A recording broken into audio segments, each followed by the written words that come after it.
start with the roster medically. Cooks will be out for personal. Questionable guys will be Tolley with the ankle, Alvin with the ankle, and Barry with the hip. Other than that, we're all ready to roll. Is there like a contract issue with Cooks that's kind of? Yeah, they're just finalizing the contract portion of it, just working with the league just to make sure everything's all good to go for all parties. Do you guys have an agreement and the league has to sign off on it? Or? Just working through everyone working through that. Will you replace his captain spot? Is there someone that you might look to? Yeah, potentially. Yeah, as this thing progresses, yeah. The Falcons blitz, have put something nearly half their snaps. Yeah. At this point, defensive snaps. What are some of the challenges? What are the keys to handling a team that sends that much extra pressure? Yeah, I think the communication part of it obviously is critical. They're bringing at least 5 in a lot of scenarios. They make a lot of adjustments late in your cadence, and so for guys to adjust to that quickly is important. Caden does a really good job of playing off the ball, and then he's on the ball. You got to be able to be coordinated and communicate, make sure everyone understands the responsibilities. And they're going to stress your protection plan on third downs. They're going to do a lot of things to stress it, put a time clock on you, 5 and 6 man type pressures, and so it'll be a fun challenge. And how have you seen Tyler handle extra pressure at this stage? Yeah. I felt like last week obviously was a good example, or 2 weeks ago I should say, was a good example. I thought he handled it well. Again, it's about everyone being coordinated and being on the same page. The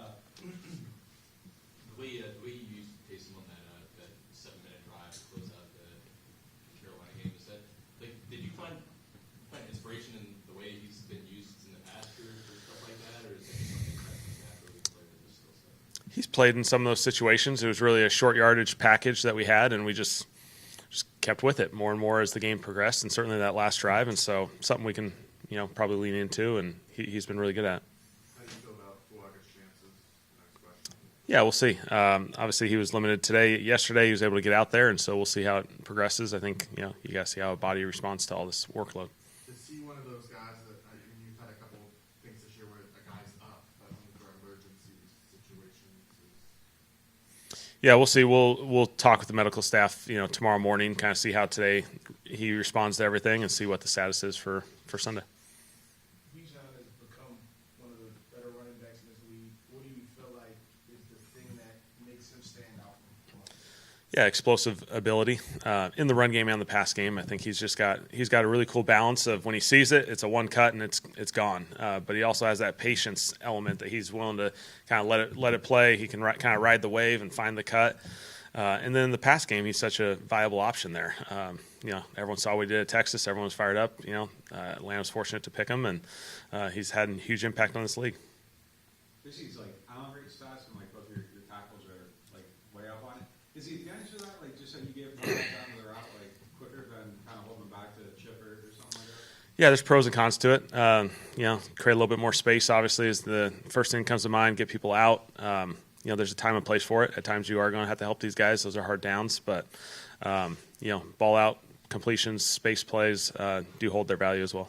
Does it speed up their, I don't know if speed up is the right term, but speed up their development by being trusted in those situations early and often when you have 2 young tackles? Does that foster their growth at all? Yeah, I think they're doing a good job. I thought they've done a good job. By no means is anything perfect for us. We're all growing and learning and getting better. But I thought our guys on the tackle spot have done some really good things. You guys already done production meetings? You get a chance to chat with Drew? I talked to Drew earlier. Yeah, so it was fun. It's fun. Yeah, Drew's been great. Drew's obviously has had a huge impact on this place. He still obviously keeps good watch on the organization, and has the ties back. And so when we were out in California for training camp for a little bit, he was out of practice, and so he came to one of our games earlier this year, and it's always fun to see him. He's one of the special people in this profession. It seems like Tyler throws just pretty good anticipation. What are the keys for a quarterback being good at being an anticipatory thrower? Yeah, I think a couple things that come to mind. Starting with your ability from a mental standpoint to process things, make quick decisions, work through progressions, be able to anticipate things from that standpoint. And then the physical side, it's really about your feet being tied to tied to your mind. And so when your feet are set, when you're ready to throw, the rest of the physical part can take its course. And so he's had some really good examples of it. I think it'll be fun to see him progress in that regard. What about like visually? Like, do you think like the more you play with guys and can like read them, like does that help? No doubt. Especially when you got different routes that, depending on the leverage, the angle could be different, or a choice route where you could be breaking in, out, or hooking up. And so you got to spend some time, invest some time with those guys to get a feel for it. And guys like CO and Juwan and some of the guys that are kind of in those choice type route categories, you got to spend some time on it, and I think they have. The situational football guy, you appreciate the hook and ladder yesterday on 4th. Yeah, that was a good one. Yeah. Joe did an awesome job of getting them back into that situation, and it was really well executed. All right. Thanks, guys.